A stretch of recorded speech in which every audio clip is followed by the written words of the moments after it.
সাপ একটি অদ্ভুত ও রহস্যময় প্রাণী, যেটি হাত পা ছাড়া চলাফেরা করে পৃথিবী জুড়ে বিস্ময় সৃষ্টি করেছে। এই ছোট্ট দেহের প্রাণী এত নিখুঁতভাবে দৌড়াতে পারে, এমনকি গাছ বেয়ে ওঠা বা পানিতে সাঁতারে যাওয়ার মতো দক্ষতা প্রদর্শন করতে পারে। কিন্তু সাপের পক্ষে এটি কিভাবে সম্ভব? আসুন একবার গভীরভাবে জানার চেষ্টা করি তার চলাফেরার রহস্য।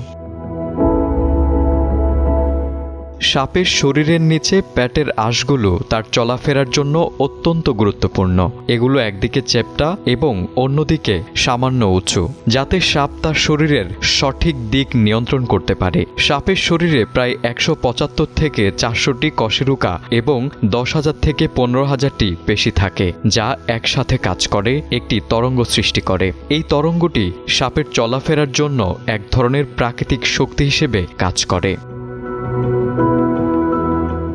প্রকৃতিতে সাপের চলাফেরার ৪টি বিশিষ্ট কৌশল রয়েছে, যা তাকে বিভিন্ন পরিবেশে চলতে সাহায্য করে। প্রথমত, সাপের সার্পেন্টাইন কৌশল, যার মাধ্যমে সাপ তার শরীর এস আকারে বাঁকিয়ে চলতে পারে। দ্বিতীয়ত, কনসার্টিনা কৌশল, যা সাপকে উঁচু জায়গায় বা সংকীর্ণ পথে চলতে সাহায্য করে। তৃতীয়ত, সাইড ওয়াইন্ডিং কৌশল, যা মরুভূমির বালিতে সাপকে দ্রুত চলতে সাহায্য করে। এছাড়া রেক্টিলিনিয়ারি কৌশল, যেখানে সাপ তার শরীর বাঁকায় না, বরং সরাসরি চলতে থাকে। সাপ শুধু মাটিতেই চলতে সীমাবদ্ধ নয়, এটি জল, গাছ, এমনকি আকাশেও অবাধে চলতে সক্ষম। কিছু সাপ তাদের শরীরের চ্যাপ্টা আকারে বাতাসে ভেসে যায়, যা এক ধরনের প্যারাগ্লাইডিংয়ের মতো। এই অদ্ভুত ক্ষমতা সাপকে বিভিন্ন পরিবেশে টিকে থাকতে সহায়তা করে।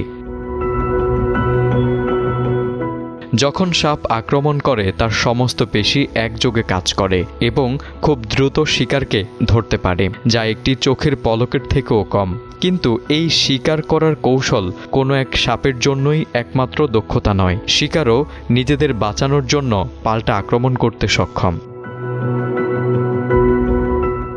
বিভিন্ন মিসকনসেপশন নিয়ে সাপ সম্পর্কে অনেক ভুল ধারণা প্রচলিত রয়েছে, যেমন সাপের শরীর পিচ্ছিল বা স্যাঁতস্যাঁতে এমনটা ভাবা হয়, কিন্তু আসলে সাপের গা শুকনো ও মসৃণ। সাপের শরীরের আঁশগুলো মানুষের চুল বা নখের মতো ক্যারাটিন দিয়ে তৈরি, যা খুবই চকচকে ও পালিশ করা হয়।